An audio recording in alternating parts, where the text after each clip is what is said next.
अधर्म से धन आती है,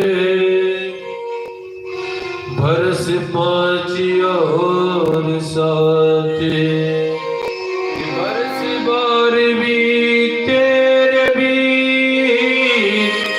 जरा मोल सो जाते, बरस बार भी तेरे भी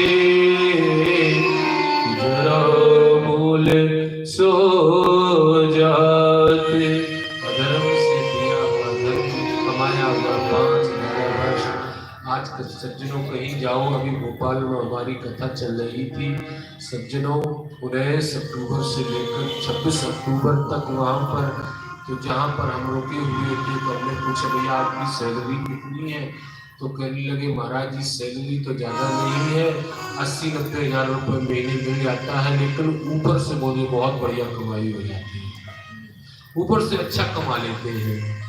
पहले लोग सज्जनों एक पैसा लेने से बोला डरते थे कि बच्चों को बोले भोगना पड़ेगा, और आजकल लोग बड़े गर्व के साथ कहते हैं महाराज ऊपर की अच्छी कमाई हो जाती है।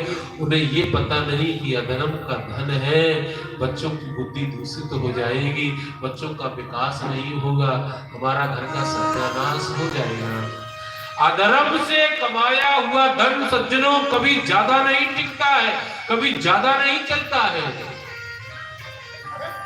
सज्जनों वही घर में हम भोजन करते तो वो भोजन होता है, मंदिर में आते हैं तो प्रसाद बन जाता है, कभी हम नाश्ते में जाते हैं भूख लगती होटल में पाते हैं तो भोजन भी नहीं रहता, केवल पेट भरना रहता है। जैसा खाएंगे अन्न और तैसा बनेगा मन। कभी कभी ऐसा सज्जनों भूमि का प्रभाव होता है, भगवान का नाम नहीं निकलता है, और किसी भूमि में चले जाओ तो ऑटोमेटिक भगवान का नाम बोले निकलने लगता है। तो भीष्म पितामह कहते हैं देवी मुझे सब पता चल गया, इसीलिए अगर मैं इशारा कर देता तो दुशासन की ताकत नहीं थी, अब मुझे पता चला कि इसलिए मैं बाणों की सैया पर लेटा हूं, और अंतिम समय में प्रभु आपकी याद कर रहा हूं कि तिरुपकल्पतां कृष्णा भगवती सात्वत पुंगवे विभूमि, कि स्वासुखी मुपि गते क्वचित् हर तो प्रकृति मुपे यसु यदि भवा प्रभावा। भीष्म पितामह कहते हैं प्रभु एक मेरी बेटी है, कन्या है, दुनिया में वर देकर आया तो कोई वर नहीं मिला, आप ही उसके लिए वर हो। देवता किन्नर गंधर्व पांचों पांडव सोचने लगे जन्म से ब्रह्मचारी, इनकी कन्या कहां से आ गई?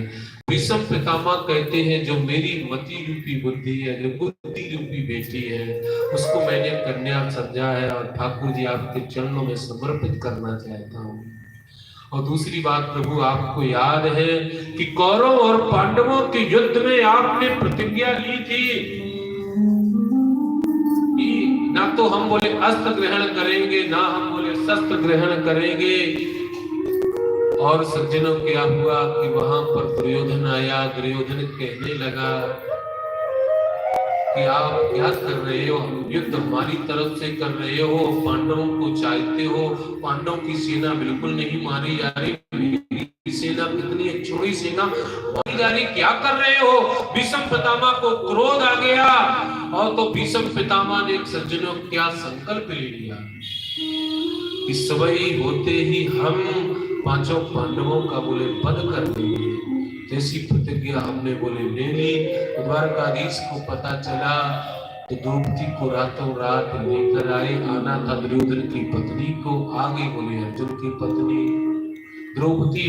तो भीष्म पितामह जैसी जगह, तो जैसी द्रौपदी आई तो भीष्म पितामह ने कहा अखंड सौभाग्यवती भव, अखंड सौभाग्यवती भव। द्रौपदी कहती है स्वामी हे पितामह आप ये बात क्या कर रहे हो, आप मुझे वरदान दे रहे हो अखंड सौभाग्यवती भव। आपने तो प्रतिज्ञा की थी कि सुबह होते ही हम पांचों पांडवों का वध कर देंगे, दे रहे हो अखंड सौभाग्यवती भव। ऋषभ पितामह कहती देवी तुम्हें लाया कौन, दरवाजे पर गए तो यहाँ द्वारकाधीश कृष्ण आए थे। दरवाजे पर द्वारपालों ने कहा कृष्ण तो नहीं आए थे, काला काला कोई